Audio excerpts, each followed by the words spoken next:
way the new home of WingNutz and the home of Shout, a Buffalo Bills football podcast brought to you by WingNutz, courtesy of the OGs standing right here with me, Ed and Alicia. I got to give them their intro every single time. What's become customary for the live edition of Shout is right here we get a little story time with Ed and Alicia, and that's not changing. What do you got for us tonight, buddy?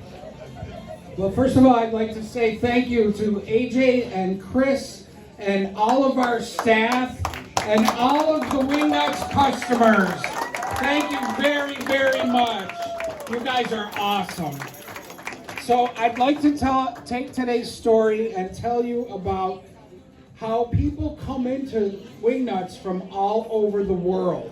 And I'm going to list a bunch of places that is only a partial list because I can't remember the whole list. It's very long. But this is a partial list of where from around the world people have come to our dining room to eat the wings. We have had China, Beijing, Singapore, Vietnam, Korea, Thailand, Bosnia, Yemen, Guam, Israel, Iraq, Egypt, Lebanon, Bangladesh, Indonesia, Sweden, Switzerland, Austria, Germany, France, Spain, Italy, and we have a repeat customer from London. We've had Africa 8 times, Russia 5 times, Japan 3 times, all of South America, all the United States, including Hawaii twice, and in 2022, we had Australia 3 times.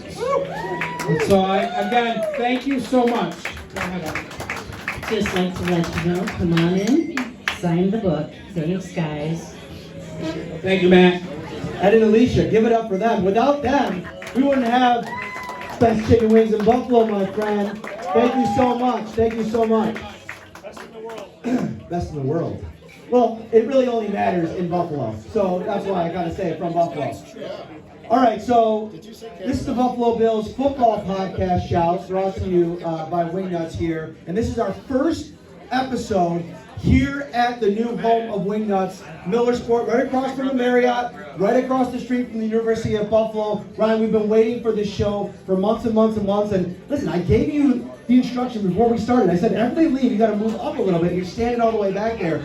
We're so excited about being in the new home. And let me tell you, I've talked about it on the show already. I know people are probably rolling their eyes.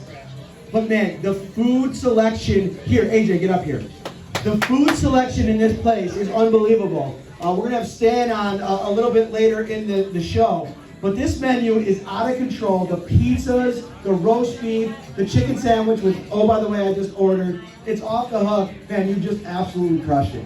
Appreciate that, guys. Appreciate the support. Everybody from the Shout podcast from all over the state and even the country coming in to support and eat the wings. We love seeing it, man. It's awesome. We're really trying to create a home here for Buffalo fans. We're previewing Bills versus Patriots, so why don't you kick us off? What do you got? How's this going to go tomorrow? 45-0. 45-0. Yeah, we're going to steamroll them, bro. It's a boat race. I love it. I love it. We're going to talk all about it. AJ, thank you, brother. I appreciate you. All right, so let's get into this game, Ryan, because Bills versus Patriots. Listen, we've been talking about some of the playoff scenarios here over the last couple of weeks, and unfortunately for Bills fans, we've been talking about that for probably more than they wanted to this season. I think the division, we knew it was going to be a challenging road with the Miami Dolphins, when everybody thought the Jets were going to be a better team this year. It's turned into a situation where you get 14 weeks into the season, and it was looking like winning the division was a pipe dream at one point, but not anymore. The Bills have to win tomorrow, but once they do, if the Baltimore Ravens take care of business, they're only going to have a chance to win the division here next week. Yeah, that's just it, man. I mean, like you said, we probably didn't anticipate this 3-4 weeks ago, but the Buffalo Bills have been taking care of their own business. They received a lot of help last week, and now you look at things and, the Bills fans could be celebrating the new year with a playoff berth. It just takes the Bills winning tomorrow and then 2 or 3 teams winning. You need Carolina to defeat Jacksonville, which, that probably seems like the least likely outcome, but Trevor Lawrence is out in that game. So now you have C.J. Beathard starting for Jacksonville.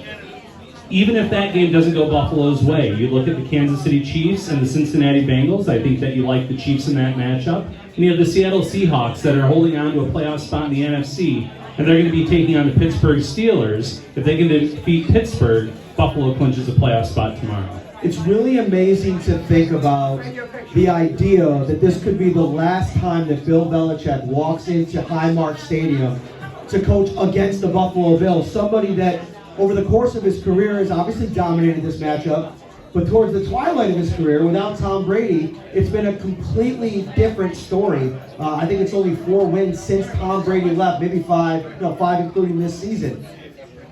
What do you think the lasting memory of Bill Belichick is going to be for Bills fans? Because it's been somebody that's been across the way and has dominated this rivalry, but I think a lot of people at this point are going to remember the new era of Bills fans. Sean McDermott and the Bills getting the better of Bill Belichick. Yeah, I think that part of the Bills fans would probably miss Belichick if this is it because of his drafting history as of late, the free agent additions as of late. This team has not been very good, but when you do look at the grand scheme of things, this was the head coach that with Tom Brady absolutely dominated the Bills. But like you said, as of late, this has really been working in Buffalo's favor. So I think they'd be a little bit upset if this is it for Belichick tomorrow. So a couple weeks ago, week 7, the Bills played the Patriots in New England. I know it's not a fun memory, but they lost to Mac Jones and the New England Patriots. Now they're going to be facing Bailey Zappi, and this is a completely different version of this team. I think it's a defense that finally is vibing into Bill Belichick's identity. They are taking the ball away. They're being multiple. Their blitz package, their pressure package has been really good. Now there's one player in particular that the Patriots aren't going to have tomorrow who was really good in week 7. That's Jabril Peppers. But one player that they will have on the interior is Christian Barmore. And I think we have to start there because you watch him last week against the Denver Broncos. He was an absolute game wrecker. I think he had 2 sacks. He had 3 sacks, 6 or 7 pressures in that game. You go back to the week 7 matchup, he caused havoc in that game. Him and Devin Gottschall, I think he had 6 pressures in that game against the Buffalo Bills. And a lot of teams have not been able to generate that kind of consistent pressure on the interior. Look at some of the really good defensive tackles the Bills have neutralized this season. So what do you think in your eyes the Bills have to do tomorrow to take him out of this game? Barlow, who's playing his best football of the season. Yeah, that's a great question, man. Like you said, he was a force. He really did push around Mitch Morse, Osiris Torrance in that first matchup. I think the Bills need to kind of play to their strengths. And in that first matchup against New England, they were light packages from New England's defense, and the Bills did not run it as much as they should have. They only had about 38% success rate running against the light box. But we have seen a much different run game here in Buffalo since the offensive coaching change. So I think you need to run the ball with James Cook. You need to run the ball with Josh Allen. You need to kind of keep those defensive tackles.